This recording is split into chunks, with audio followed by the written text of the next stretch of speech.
जय Jagannath friends, welcome to my mini blog. तो आपण मैंने भावुवे मे भी कारण ये सजबाज हो कौटी बाहर। हाँ हाँ जानीपर जदि मो भिडियो को आप लास्ट पर्यंत देखिए। तो मुझे रेडी होगी बाहरी आसती बस पाखक आउ बस भी आसला मुझे पलि आसली मोर डेस्टिनेशन पॉइंट को। माने डेस्टिनेशन पॉइंट कौन आप जानते बैंक।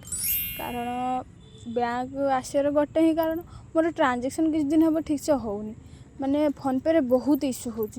तो मत आसवाई पड़ा कारण बाहर भी रोचे आजकल तो सबकि ऑनलाइन करने पड़ू ना से पेमेंट हो कि जहाँ भी किसी ऑनलाइन करने पड़ू।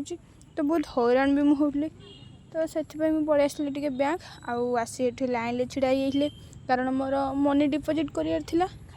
तो आपण मैंने मो फेस एक्सप्रेशन रू जानीपे कि मुझे बोरिंग है कौन करवा किसी तो करने पड़ो ना किसी पाइबापी हेले।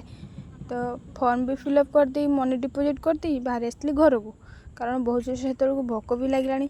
मुझे छानिया मन पलि आसली घर को कारण जीवी घर को खाई शोबी आपर खाई सारा बेलू आसी पहुँचे मोर गोटे पार्सल।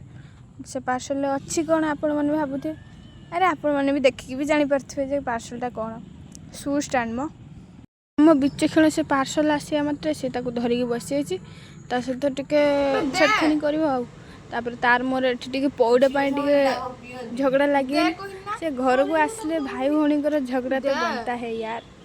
हे प्रभु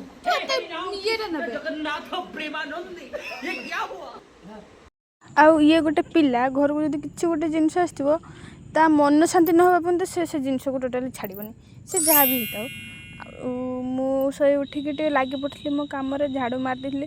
तो एपटे मौसी मौसी झील मैंने मो सान भौणी आसिक भी पहुँची स्नाक्स रेडी करी। तो मु चलि रोषे करने।